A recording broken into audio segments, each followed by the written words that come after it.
आज का जो हमारा क्वेश्चन है वो 4 नंबर के हिसाब से पूछा जाता है और इस चैप्टर में से मेन टू मेन अगर छाटे जाए क्वेश्चन तो पूर्ण तरंग दृष्टिकारी और एक अर्ध तरंग दृष्टिकारी, ये दो क्वेश्चन ही बनते हैं।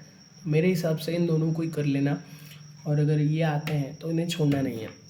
सबसे पहले हम देखते हैं कि दृष्टिकारी किसे कहते हैं, ये कितने प्रकार के होते हैं। और पूर्ण तरंग दृष्टिकारी पीएन संधि डायोड में इसकी कार्यविधि तथा चित्र और इसका आरेख जो कि निर्गत प्रत्यावर्ती विभव को दर्शाता है उसको पूछा जाता है।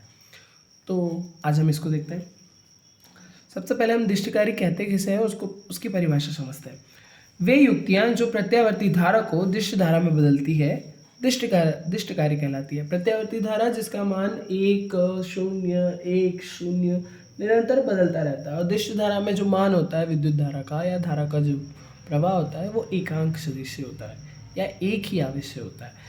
यह दो प्रकार, इसे आगे पढ़ते हैं, यह दो प्रकार की होती है, अर्ध तरंग दृष्टिकारी और एक पूर्ण तरंग दृष्टिकारी। इस वीडियो में हम पूर्ण तरंग दृष्टिकारी पढ़ेंगे और इसका जो अगला वीडियो होगा वो अर्ध तरंग दृष्टिकारी पे होगा। सबसे पहले हम फ्लो को पढ़ते हैं कि इसमें एक्चुअल में जो प्रत्यावर्ती धारा होती है उसको दृष्ट धारा में कैसे परिवर्तित करते हैं, उसका एक परिपथ आरेख बनाना पड़ेगा। तो उस आरेख में हम पीएन संधि डायोड के दो डायोड का यूज़ करते हैं। इनके दोनों के बीच में हम एक प्रतिरोध का गुणा करते हैं या प्रतिरोध को लेते हैं और इन दोनों पी, ये जो संधि डायोड है, इनके पी सिरे को हम एक कुंडली के द्वारा जोड़ते हैं और इसमें अन्योन्य प्रेरण की क्रिया करवाते हैं तथा L1 कुंडली द्वारा इसमें प्रेरण से आवेश उत्पन्न होता है। ठीक है, और इसके साथ हम एक अमीटर जोड़ देते हैं। अब इसमें ये जो प्रत्यावर्ती धारा दृश्य धारा में बदलती कैसे है उसको समझते हैं, इसकी कार्यविधि में समझते हैं कि एक्चुअल में होता कैसे ही है। तो कार्यविधि में हम देखते हैं निवेशी प्रत्यावर्ती विभव के आधे चक्र में, ये जो निवेशी प्रत्यावर्ती विभव का जो एक आधा चक्र जो फ्लो होता है या एक आधे चक्र में जब धारा को प्रवाह किया जाता है तो अन्योन्य प्रेरण से इसमें भी धारा प्रवाह होगी।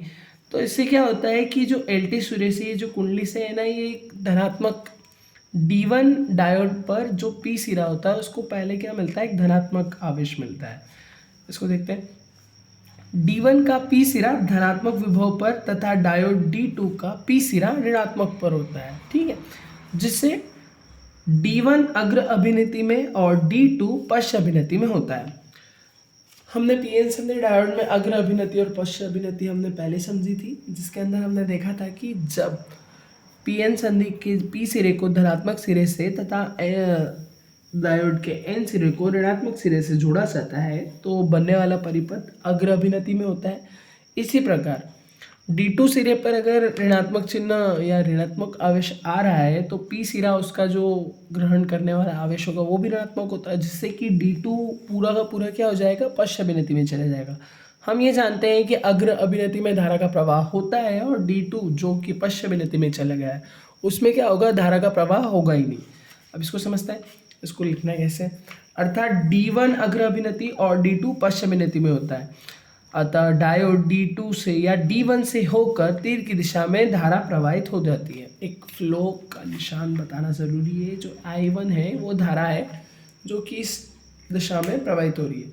ठीक है, अब यह तो हुआ आधा चक्र। अब बचे हुए जो आधा चक्र होगा, अब उसमें क्या होगा कि जो आवेश पहले D1 को मिला था वो आवेश अब किसको मिलेगा, D2 पीएन संधि डायोड को मिलेगा। अब उसी को देखते हैं। शेष आधे चक्र में D2 का जो P सिरा था उसको अब कौन सा विभव प्राप्त होगा, धनात्मक विभव प्राप्त होगा। इस बार D1 पश्च अभिनति में जाएगा। अब D2 को धनात्मक सिरा प्राप्त हुआ तो D1 को कौन सा सिरा प्राप्त होगा, ऋणात्मक सिरा, जिससे वो काय में चले जाएगा, पश्च अभिनति में, और डायोड D2 अग्र अभिनति में होता है। अतः डायोड D1 में होकर कोई धारा नहीं बहती, परंतु अब D2 में होकर पुनः उसी दिशा में धारा प्रवाहित हो जाती है। D2 अब अग्र अभिनति में पहुंचता है, जिससे कि इसमें से बहने वाली धारा अग्र अभिनति में होती है, जिससे धारा का प्रवाह बढ़ता है। अब इसमें जो बनने वाला निर्गत विभव का चार्ट है वो एक समान होता है।